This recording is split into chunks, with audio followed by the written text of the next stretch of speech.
Okay, everything's rolling. Yes. Here we go. All right. Here we go, guys. We are here with the man, Sam Okhade from Afritalent Agency. Thank you so much for being here with us. Thank you. Excellent, excellent. So, Sam is the CEO and founder of Afritalent Agency. Correct. Would you care to share with us about the genesis of the company? So Afritalent Agency is a global talent agency that represents actors, actresses, comedians, people in the music business that trying to transition over. And we've managed to gather actors and actresses from a global standpoint. We have actors that have been involved in Nollywood that are trying to bridge over to Hollywood, and actors from Bollywood trying to bridge over to Hollywood. So we feel we are that connectivity that bridges all industries together. That's our thing. Gotcha. Okay, we want to get into this right away. Yes. So I want to, something that comes up often for me is people always ask me, right? They're always asking, how do I get an agent? All right, so how would you answer that? Well, the SAG organization has a list of SAG approved agencies, franchise agencies. So I would say start from that. A SAG agency, a SAG franchise agency, you know it's legit, you know they've been vetted, you know they have gone through all the requirements. So they're not just an agency that just got pulled from the wind. So I would say first go to the SAG website to find an accredited, vetted franchise Yeah. that you can look at. You have a whole list on there. Mm-hmm. So and good thing we're a SAG franchise agency. Mm-hmm. Yeah. Would you say though that if an agency is not SAG franchise, that it's not legit? Would you assume that? I wouldn't assume that. Okay, There are a lot of great. but being a SAG franchise that's the standard. So that's the standard of you can be an agency, but if you're not SAG franchise, it's you're removed from the standard. Gotcha. So then you're able to do certain deals because SAG runs a lot of the movie production in Hollywood. Mm-hmm. So they write the requirements, they write the standard, the bylaws, how things should be done. They protect the actors, so they protect the agencies. So you want somewhere where you feel comfortable, where you are protected as an actor or as a content producer. Gotcha. Okay. So you have a lot of different types of talent in your agency. Yes. Do you kind of know about how many talent are at the agency? About 32. Gotcha. So currently we have 32 right now, and we're growing. Mm-hmm. We're growing with the agents that manage them as well. So our agents staffing is growing. Our talent roster is growing as well. Mm-hmm. Okay. What would you say the ideal talent agent relationship looks like? What does it feel like, look like to you? Well, you have talents because this is Hollywood. There's talents everywhere, and you have talents that strongly believe in themselves, but they're not talented. And the talents that really don't do much, but you see that holy grail in them, and trying to pursue them to find themselves and trying to push them to the next level, and it's like pulling teeth. So and there's some talent that actually really focus on their crafts. So those are three different people that you witness in this industry. So how do you tell someone that's not talented that, hey, I think this is not for you? And how do you tell someone that is super talented that is not motivated to do anything that, hey, you have God-given gifts that you need to explore. And then how do you relate to someone who's really zoned in? So those are the scenarios that an agent will find himself constantly based on the type of people he meets. Right. So he'll meet Joe Schmo on the bus, and selling him pipe dreams. And he'll meet somebody at the coffee shop like, wow, this guy looks great, and this guy, so talent can come from anywhere. Yeah. So, and that's the life of an agent. An agent should be able to realize and what is what and what is not. Mm-hmm. Mm-hmm. Isn't it like, I'm sure you've run across people where like you happen to see them on the bus or whatever.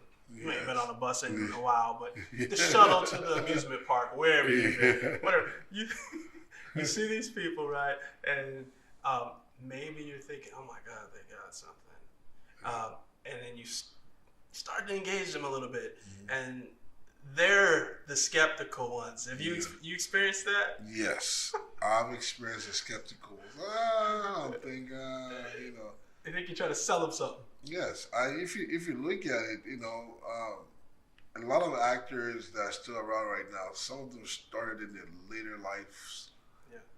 People like Samuel Jackson started really late to become an actor. Mm-hmm. So, and they're successful at it. Yeah. And there's some people that are like, wow, I've always seen myself as a James Bond. And you're like, yes, that's where I'm going. You are a James Bond.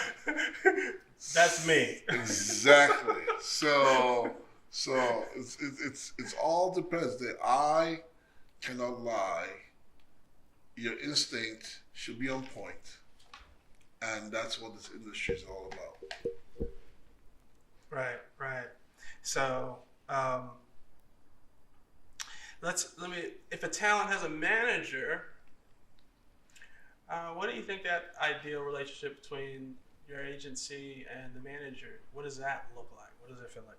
Yeah, we have some talents that do have managers, and the whole point is the success of the talent. We all work hand in hand. The difference, people ask me what the difference between a manager and an agent is, and that's the common theme in Hollywood is, why do I need an agent when I can have a manager? An agent is bound by certain rules, which is the SAG rules, based on percentages of whatever they take on the earnings. And also, an agent can go anywhere in the world and negotiate a deal for you because he's bonded and bound by those rules that are established for an agency. But a manager cannot do that. A manager is more concerned about you developing yourself. So those are the big differences between an agent and a manager. So while the manager is concerned about your development, an agent is concerned about your deals. Right. I love how you say that, because as you know, I manage models and just now starting to manage some music talent, and I'm always trying to talk about that where agents are really your deal negotiators, your job procurers, right? Yes. And then managers are more about developing the talent. Yes. Getting them off. Oftentimes, you might get a manager before you get an agent because you need some sort of development, right? Yes. And then you've got the other end of managers that actually are producing movies. Halle Berry's. What was it? Vincent. You know what I'm talking about. Vincent Roney's. I believe is his last name. Yes. So it's two different things with some overlap. Yes. But you can definitely benefit from having both. Yes. Right? You should have both. You should have both if you're willing, because, the two are team talent, team making you successful. But at the same time, some people are like, well, I'm going to pay my manager this percentage, I'm going to pay my agent this percentage, what am I left with, Don't forget, 0% of zero is zero. That's right. So if you don't have those two in your corner, hey, it's a tough industry to work with. And there's talent everywhere. This is Hollywood. You know, so people like, wow, you know, and with the agents, agency talents come and go. I know some agents require that you have a manager because they don't want to deal with the developmental part of your growth. Yeah, They don't have time. that's right. You know, Yeah. they're dealing with so many deals coming in. You know, the movie deals, music deals. They're dealing with negotiating contracts. They don't have time to look at your development. They feel that you're already there. That's why you need a manager. You know, but there's some agents that do care, and they'll tell you what you need to do to get to that spot. Yeah. So a lot of agents, I find that they have a talent roster that, you know, their roster may be so large, like you just said, this is impossible to do the development too. Yes. You know, you gotta find where to put your time best. Yes. Right. Yes. So that's an excellent point. When do you think talent are ready to start looking for an agent? You know, do you think they should look for an agent right away when they're first getting into the business, or should they try to get some experience first before seeking an agent? I would say get experience first. Sure. Because some agencies will not represent you if you don't have experience. Right. Except if they just feel like you have something that's extraordinary. But there's so many people come in with extraordinary beliefs and intents. Mm-hmm. But you know, it's the agency want to make sure that whoever they're investing their time on, it's worth it for them. It's a numbers game. Mm-hmm. You know, we can present you and you can't deliver because you have no experience. Guess what? It reflects really bad on the agency as well. So if I submit you to like 5 jobs that have special relationships with the casting directors and you can't deliver, you know, then it looks really bad to me. So we are asking that you have experience first. Right, and so a lot of people. Oh, I'm sorry. Go ahead. And experience comes with, well, you know, I don't just wake up one morning and say, "Yeah, I want to get an agent." No, you do the work. You go out there, 6 small roles, take an acting class. Always be in an acting class. Always, doesn't matter whether you're an experienced actor, when the Tom Cruises of the day, they are still in acting classes. Denzel still is in acting classes. So I would say take an acting class. That's the bare minimum requirement that we ask from you to proceed. Yeah. Now, well said. It's basically what you're telling people is prove that you're bookable. Yes. Right. Once you can prove you're bookable, then that's when you go ahead and get an agent. But if you can't prove that you're bookable, yes. How are you going to convince the agent to think that you're bookable? Exactly. And it can happen. It can happen. It can happen that you have natural talent. So natural talent, there's some people that, you know, I've met some people in this life and they've sold themselves in a way whereby I had doubts in the beginning. Well, then I saw them in action. Once the director says lights, camera, action, they were a whole different person. And I'm like, wow. You know, so there are some people that have natural talents, but in the same time, you know, those natural talents still need polishing. That's right. They still need to be told, you know, there's a method to this madness. Let's bring that mic up a little bit. I'm sorry. Yeah. So there's a method to this madness, and everybody needs to know exactly how this industry works, be it from the creative side of things to the business side of things. So you need to constantly, as an actor, learn. So you have to learn the business, you have to learn the creative side, you have to learn the camera side, you have to learn the technical side.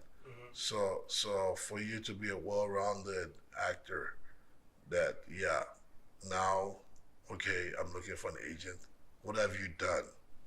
Let me see what you've done. That's what the first question of agent will ask you. That's right. In fact, let me expand on that just a second. I love what you just said about, he talked about learn the technical side. Learning the technical side is so important. Just as small a detail as slate, or you know your mark, what that means, how to stand on a mark. If you think you're just gonna wake up one day, go to an audition, you know, and wing it, that's a lot of risk you're asking me or Sam to take to submit you to an audition with clients of ours, and you don't even know what a mark is, how to stand on a mark. What does it mean to, okay, slate your name? What are you talking about? Yes, slate your name. Which camera angles are you looking at? What position try? You know, so the technical part, it's very, very important that you have to learn. Right. Yes. Let's see. I think. Let me look at my next question. We kind of touched on that. Let's see. Yeah, a lot of people kind of think they can figure it out as they go, but that's probably it's unrealistic to think you can, because no one's trying to train you on their time. Yes. When you're at that audition, that's work time. That's not class time. Yes, and it's just like being any job. A doctor would not wing it. He has to go to medical school. A lawyer, you're not hired a lawyer that's winging it. And you don't want to hire an actor that's winging it. You know, you want someone that knows exactly what you're doing. And besides, because number one, this craft is being broadcasted to the whole world. That's right. Yeah, that's right. But in LA, it's like people, my aunt's best friend is an agent. I think I'm going to be an actor. And they wake up one day, right? And then they wake up one day and like, I'm going to be an actor. I'm so like an actor. Well, I have the looks. And you may have it. Yes. But, so Sam, when talent submit to your agency, what are things you like to see? Is it like a website or a strong social media following, credits? I mean, what are you looking for to decide, I think I'll take this person? So when they submit, everything is electronically done now. When they submit on our website, they have to create a profile. And that profile includes everything about themselves, the resume, their reels, their headshots. So, and the most important thing we look at, besides the headshots, is the reel. The reel tells what they've done before. And if they've taken time to put together a professional reel, it means they're serious about what they're trying to do. And if they've taken time to put together a professional headshot, it means they're serious about what they're trying to do. So, we're in the business of perception. The first thing I see about you is your physical appearance. I don't know what's in your mind. I don't know what's in your heart. I don't know. So how do I judge you?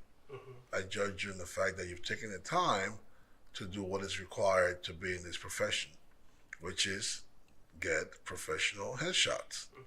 I don't want to see a headshot that's been done by an iPhone and you have it in your bedroom, your bathroom, there's stuff behind the background, and and it's just really tacky, So the next thing is, I have reels.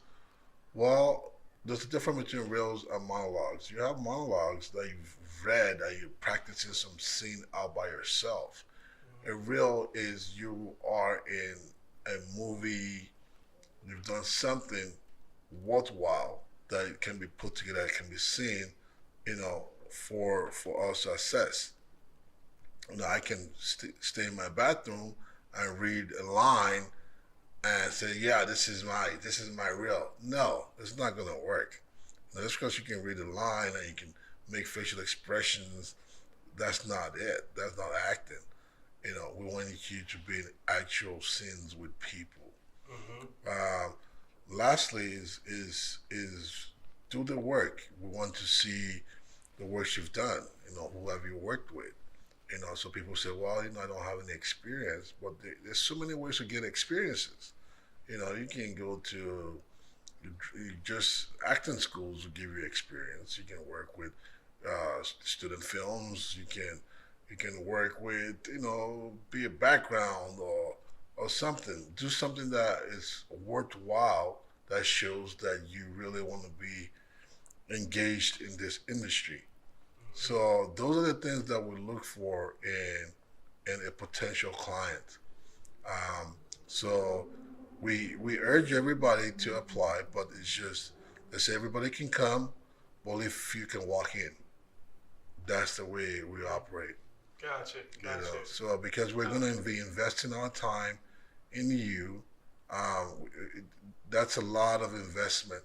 That's a lot of man hours submitting you, talking about you, working for you for free until you make something. So we have to be we have to make sure, we have to be sure that you're the right person to work for. Right. You're serious about the business. You're serious about the business. And that's what a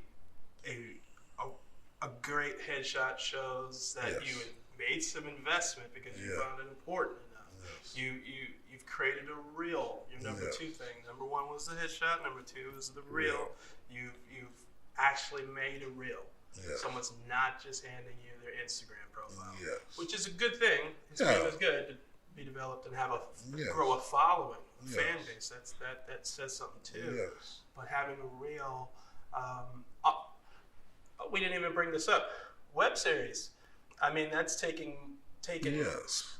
There's no excuse to not have any kind of reel, because even Issa Rae, HBO has picked up a whole show that she created because of a web series. From a web series from YouTube. So it's not just saying, hey, I created. There are platforms that you can showcase for free, and people see your work on YouTube or any other different platforms that you want to put your stuff on. Before you go to the next level, saying that I want to be big time, and that transition is, what have you done to prep yourself for the big time, for the big league? That's right. So that's it. Before you think about getting an agent, please do the work. Right, I love it, because basically most of that is like, everybody sees the glory. Yes. But they don't know the story. They don't know the story. They don't know the story. They don't know. I've watched a lot of movies that from Sylvester Stallone doing some movies that I was like, wow, he was in this movie. Till it was Denzel, like, oh my God, he was in this movie. But it's a build up to where they are right now.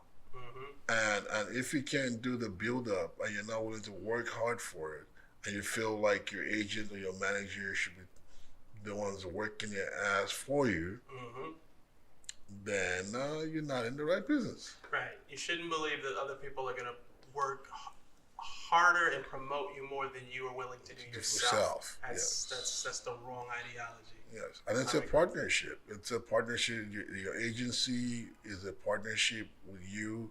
They're hoping that you become somebody, and you're hoping that you become somebody. So it's an investment in you. And that partnership does not mean you just sit down and let them do all the work. No, it's not going to work that way. So the success lies in you, not them. Very well said. Very well said.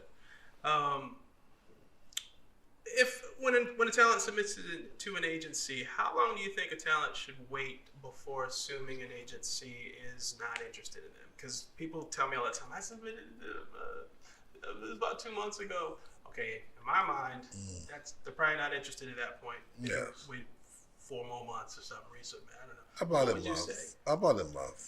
a month, because the agency, they get, like, we on an average we get about 5 to 6 submissions a day. So a day, so 7 days. Yeah. So we're looking at about 42 people submitting a week. And then we have to evaluate everybody. So at the end of the day, just be patient. So and what makes you jump the line is what I've said before. Make your stuff stand out. Make your stuff. If your headshot is a bathroom or some selfie, you're not gonna get a call back. Mm-hmm. Nobody's gonna call you back. You know, they don't want to waste your time. You know, so Mm-hmm. how do you bypass the line? Is making sure your stuff is correct. That's right. That's right. That's right. Don't just throw it together. Yes. They go, if they'll see it in me, I'm a diamond in the rough. Doesn't work that way in Hollywood. Sure. Yes. Yeah. You got to show why you're marketable. Yes. Right.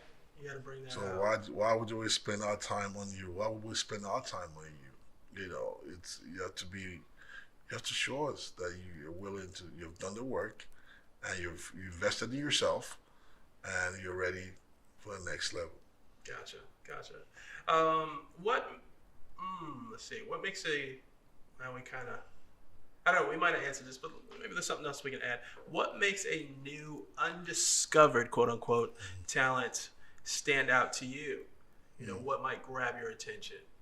Headshot. Okay. The headshot. So I can look at that person like, wow, this person looks great, unique. Oh, this person looks like a background. Oh, this person looks, you know, physical attributes. Yeah. So, and the only way to make your physical attribute shine, if it's well taken, if the picture is well taken. Yeah. Like I said, the first form of communication is physical communication. Yeah. And then the reels, then everything else that comes along with it. Sure. So, I can see a talent at Starbucks and say, wow, this guy looks great. And strike up a conversation and find out, well, he wasn't really thinking about acting, but based on my encouragement, like, wow, you have to look, go ahead and do this, and this. You know, so physical attribute it's a plus, but it's not the end all. So, and then you can have some people that look great, but cannot act for squat.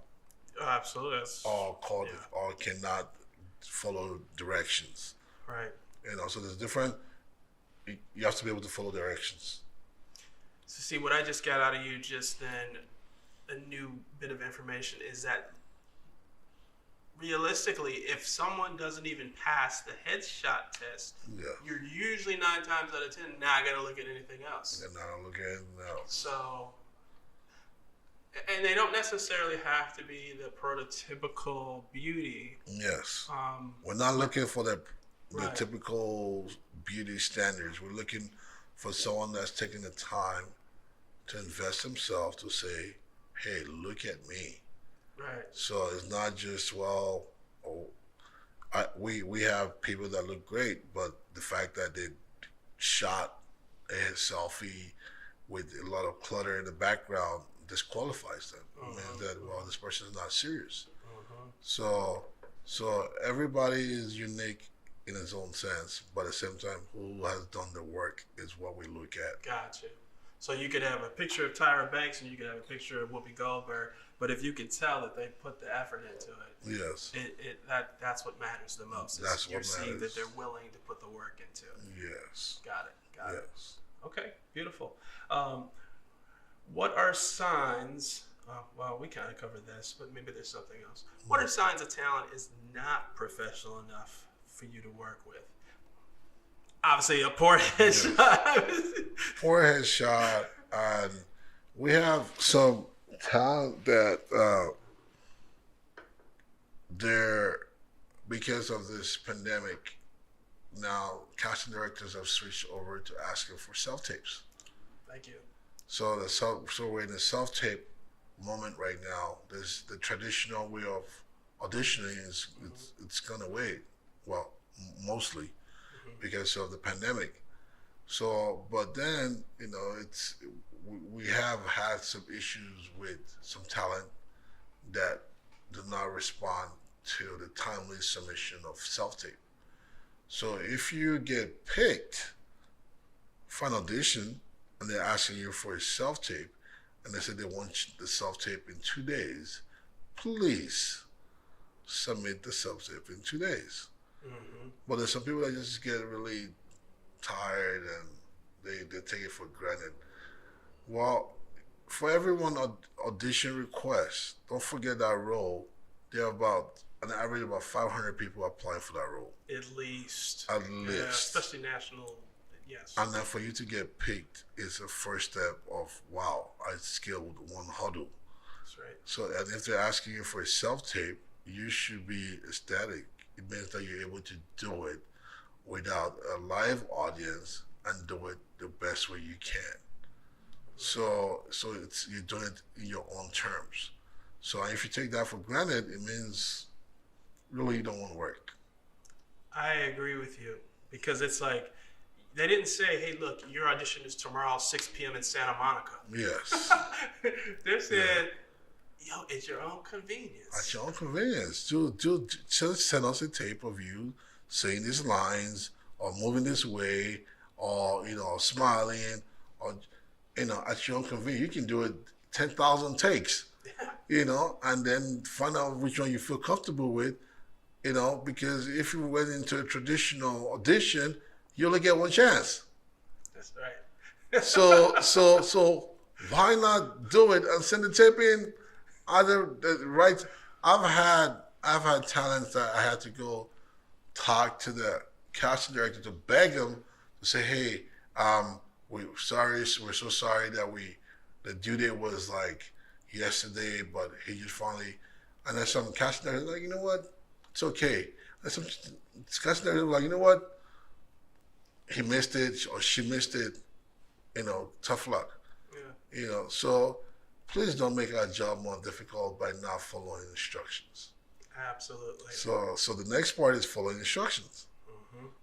Mm-hmm. So that is critical in this business. If you cannot follow instructions, then you don't need to be here. That's right. And that's as simple as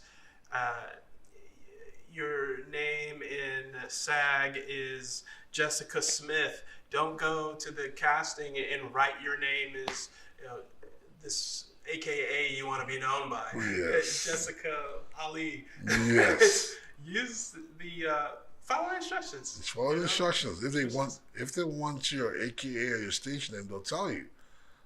State your name, state where you're from, state who represents you, state your height. Just follow instructions. Just follow instructions. Don't come up with, don't rap it out if they're not asking to rap it out. So people, that's one of the things that people can't follow instructions. So, and that's how you start wielding out those people you can work with, and those people you cannot work with. Absolutely, because that's what we do all the time. I've spent a lot of years in casting as well, and in casting, I would say 80% of people, maybe not that high, but at least 60% of people just can't follow instructions. Yes. They just can't follow instructions, and just from that, that's for us lets us know maybe they're green or they're being difficult. Or just don't know how to listen to take direction. Yes. And that gets you cut faster than anything else. Exactly. So once you get that request for audition, an audition means that you skipped about 500 people for you to get called. So that's conservative too. That's conservative, and it means it's up to you at this standpoint for you to not get the job. So you can get the job by follow instructions, and you can not get a job by not follow instructions. Talent often complain to me about my agent's not doing this, my agent's not doing that, I'm not getting enough auditions, I wasn't seen in this movie, or I wasn't seen for this TV show. What would be your advice or caution to talent with those kinds of thoughts? Basically, well, you heard the question. So. Yes. So first of all, you have to understand that your agent is not the one creating the jobs. The jobs are being created by content producers, the studios, producers, writers. So they're watching out for what role or where you fit best, and they can't submit you for everything. That's right. And for the ones that submit you for every one submission, know you're against like 10,000 people competing for that role because this industry is massive. So if you're not getting a callback, ask yourself, how can I get a callback? Because trust me, the agents are working, because you make money, they make money. And so it's not in their interest not to submit you. They have to submit you. So your position should be, how can I get picked more? What do I need to do? Do I need better headshots? Do I need a better reel? What am I doing wrong that I'm not on top of that pile? I love what you just said, because a lot of talent I hear would say, maybe I need a better agent, which is, you know what I mean? That's what they say. Yes. But I think that's a fallacy too, because you're gonna cut in on this, but each agent has certain relationships. Yes.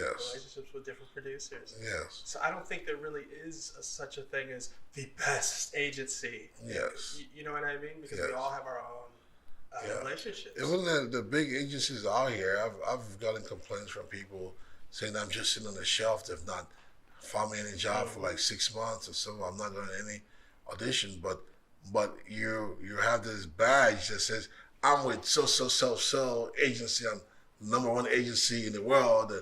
It doesn't matter. It's like I said before, everything depends on you. Whatever you have out there, is it sufficient enough for you to get picked? Is it sufficient enough for you to skip the huddle? You should be the one working this, making sure that, okay, what am I not doing right? And then also having an honest conversation with your agent. Like, hey, there's this movie coming out, I really like it, see what you can do for me, because the agent is looking at you and looking at all the other people that he represents. So it's a partnership. Just as how he's watching out for you, you should be watching out for yourself too. So don't just sit back and say, hey, let him figure that job out. Let him find that job. No. He's searching, you should be searching too. So at the end of the day, if he's talked to the casting director about you, and then you're like, wow, okay, this guy is really working, and this girl's really working, and you are already, your mind is already prepped for that job, because there's no greater value knowing that you both are aligned. That's right. So the agent is aligned, you are aligned. But once you feel that he just needs to be the one doing all the job, that discontent will come. Yeah. I like how you said that. And it's like, really, even at the busiest of times, I think this is what I heard, even at the busiest, 2% of all SAG actors are working. I mean, that's how competitive this is. There's so much supply and not as much demand. Yes. By far.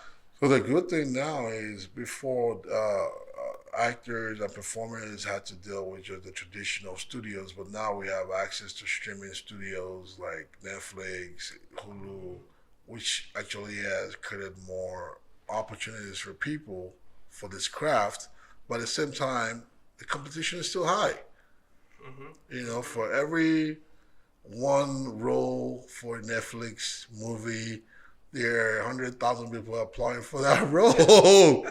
What makes you special that you should get that role? That's what you need to start trying to figure out. How can I get that role? Mm-hmm.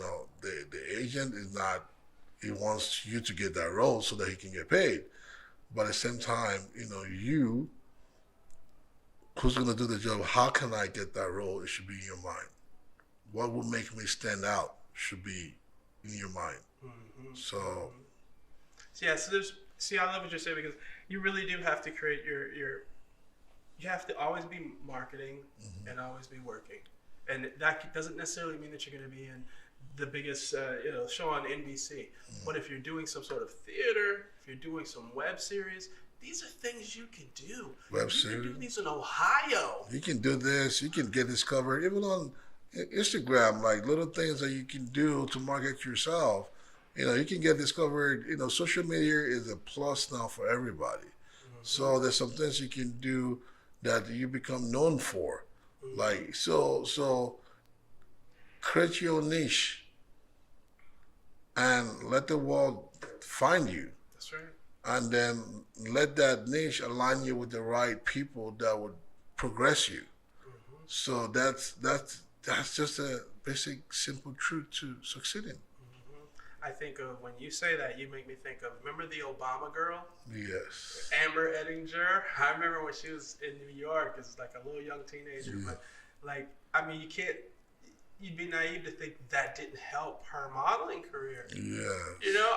She created her own niche. I'm the Obama girl. Yes. And that was becoming popular at the time. Yes. And she could have done that from anywhere. I mean, she happened to be in New York and LA, but yes, she could have done it from anywhere. Hawaii. Yes. And the tools are there for you to create your own niche. I mean, Facebook's, Instagram, so many different platforms out there that you can use to create your niche. It's a global world right now. And then more films being done. There's international films, there's local films. So wherever you feel that, everybody's looking, just look that way. Everybody is looking, So don't feel like, well, I have to sit down and let somebody do that job and get you picked. No, work it, work the system, create something. That word create something is very important. Once you create something, trust me, people will look. And it's a ray. It's a ray. We've all heard of a one-man show, yes. one-person show, right? Yes. I mean, you could do your own one-person show, yes. shoot it for YouTube or perform it in your local theaters. You make 60-minute performance. Yes. You got something you can take around the world and sell tickets. And the people, the agents are always scouting for new talents. That's one of the ways they scout. That, they're looking at people that have created something. Yes. So they're like, well, how can I get an agent? Well, have you created something? That's a big deal too. So those are the things that you should take and factor into this craft. So Issa Rae created something, and guess what? People came calling. That's just how it is. Basic math. What have you created? And now she's creating so many things now. I know. Yeah. So there's a woman, I can't think of her name, but she does a one-woman show called Not That Jewish, and she performs in New York. She's making 6 figures a year. Wow. She's like in her 60s, maybe 70s at this point. Wow. I mean, I don't know if COVID has kind of derailed that, but 6 figures a year, and she's writing books. Yes. I think she's writing TV. Yeah. Because, like you said, yes. she's created something, and that's given her a lane. So one of the examples I saw recently was the kid that recreated the Fresh Prince of Bel-Air. He recreated this, filmed it, his own pocket, his own money, and it was just different. It was just nice. Guess what? Who came calling? Will Smith. Find me this kid. That's dope. Now he's part of the whole reboot production system. Oh, wow. So, and in his wildest dream, he wouldn't have met Will Smith or if he hadn't created something. That's right. So that part of creating something is important. Let me just reiterate, guys, if you weren't paying attention, wait a minute. Create something. Don't just wait for somebody to bring it to you on a silver platter and say, here, voila, create it. Okay, you got to go for it. Got to believe you can. Let's see. we just have. Do we have time for a couple more questions? My phone ring. No,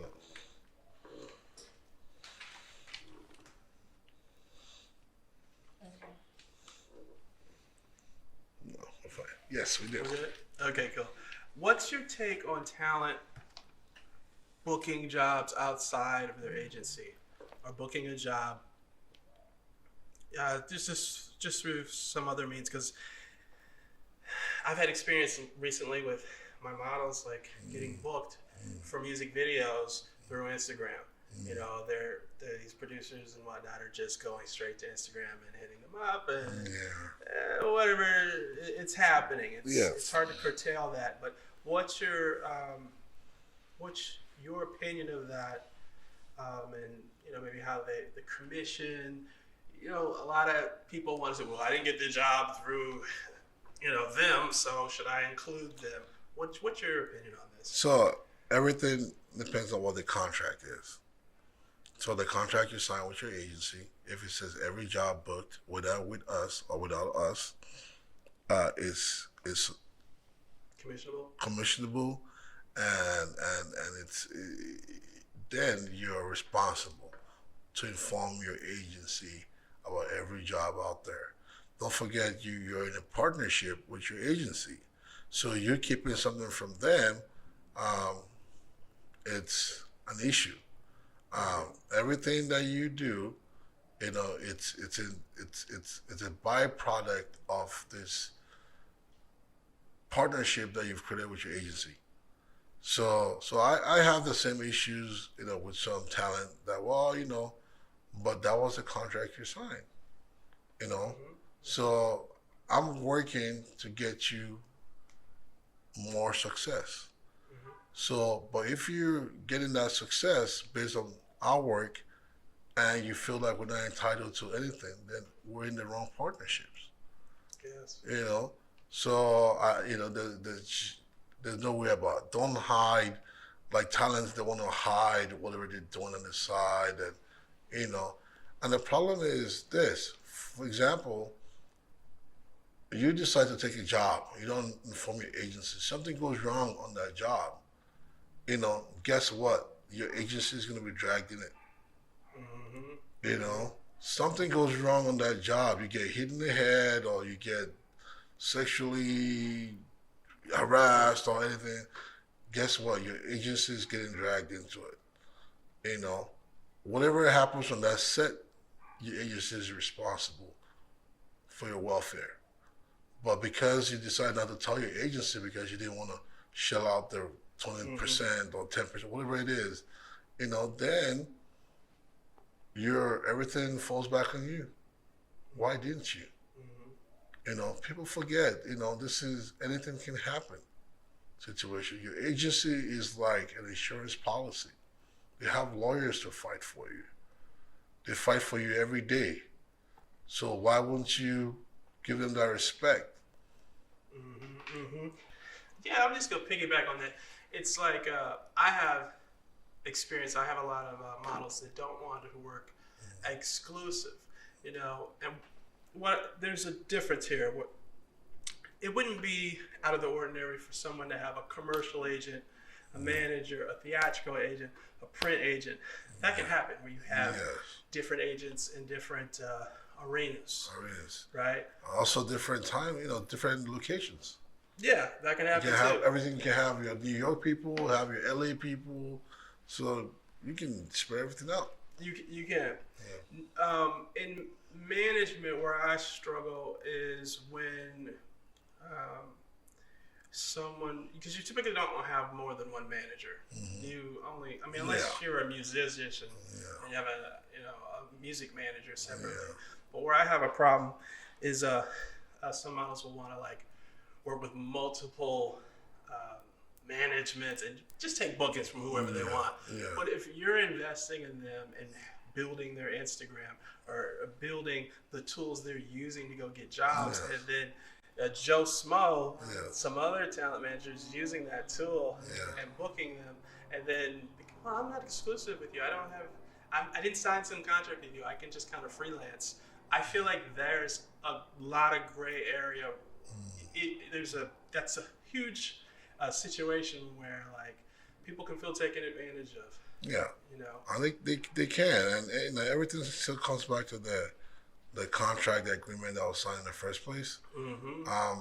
We've had some people that try to hide jobs from us, Yeah. and we sever ties with them right away. Yep. It's not worth it.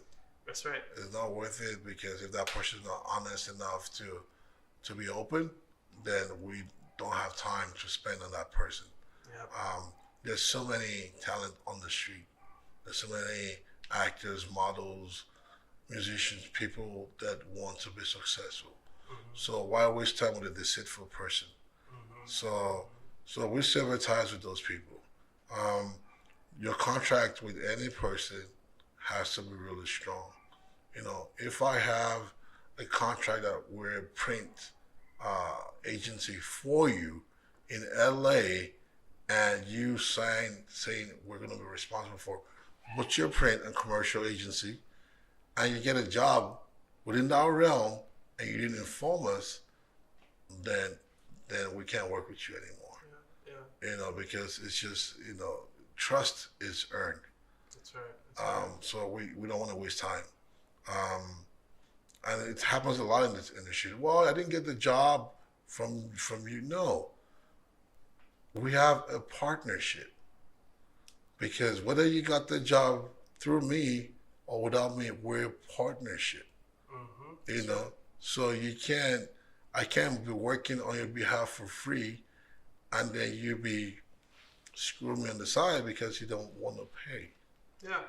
You know? Exactly, because there's so much work that goes into developing a talent or marketing a talent, the agenting work for a talent. Yes. That the talent doesn't even see. They don't see it. There a lot of things that agents do, like the networking with the content producers and casting directors and, you know, the events that you throw and the gifts that you give out there, and so many things you do just to make sure that there's visibility on your talent. And those are not quantifiable. Right. And they take advantage of it. So why hide a job when I'm out there killing myself to make you special? Mm-hmm. So, and those kind of people, I tell all the agents on our staff, cut ties with anybody trying to hide. Yeah. You know, it's not worth it. Mm-hmm. So. That's fair. With myself, I can't. Once a model doesn't want to, you know, she doesn't want to enter an exclusive management contract. Yes. I might intend to work with him, but I lose interest because you couldn't come to my whatever, but I see you on Instagram at so and so's that night or whatever. It's just like, okay. Yeah. Well, that's why that contract, that agreement is very important. You know, you sign, we sign, so at least you know the dynamics of the relationship that we have together. Yeah. So. Last question. Tell us about Afritalent Agency. Give us an idea of what your company goals are. You know, what kind of talent are you looking for right now? So Afritalent Agency came about based on the niche, the need for diversity in this industry. We found out that, you know, there's really not a lot of minorities given the same opportunities in this industry. I know for a fact that there are more Denzel Washingtons out there. I know for the fact that there are more Idris Elbas out there. I know for a fact there are more Lupita Nyong'o and Halle Berry's out there. You know, so why do we have just one person per decade? So per generation. So when there are a lot of talented people out there. Yeah. So, and that was what Afritalent. That's how Afritalent came about, and we wanted to make it global. We can find talent in Africa. We can find talent in India. We can find talent in South America. because if you look at it, Hollywood is not the only film industry out there. There's Nollywood, there's Bollywood, and if you at the end of it, once you analyze it, they're all meeting now at an intersection. The movies are aligned now. We look at Netflix. There's so many Nollywood movies on Netflix. We look at movies coming out in mainstream Hollywood, and for example, there's a rich Asian. What's the name of that movie? The Rich Asian. Oh yeah, Crazy Rich Asians. Crazy Rich Asians. Yeah. It crossed a lot of spectrum. It was a hit. So if you look at it, so the intersection of Hollywood and other markets, it's coming together in a way that it's either now or in a couple of years. So, and that's what we at Afritalent looked at and said we needed to create an agency that can represent people and place them in the right place. So we want to be able to place them in the hands of content creators. We want to be able to place them in casting directors. We want to be known as that agency that caters to this kind of market. We want to push people to look at beyond the traditional films that have been made in Hollywood for so long, to explore their minds. The success of Black Panther, people didn't even think Black Panther was going to succeed as much, but if you look at Black Panther, there are more stories to be told from where that came from. Mm-hmm. So, and there are more people that look like us from where that came from. Mm-hmm. So, diversity is a big deal. Diversity enriches everybody. It's not just a word, but it's been implemented in all the major corporations right now. Mm-hmm. So, and that's what Afritalent is about, providing unique talents on a global scale. They can do the job. Mm-hmm. So bring them to the mainstream. Bring them to the mainstream. So you're looking for the kid that has a British accent or Australian accent or a skateboarder, we got you. And we'll represent you. Excellent. Sam Okhade, thank you so much for being with us. Thank you.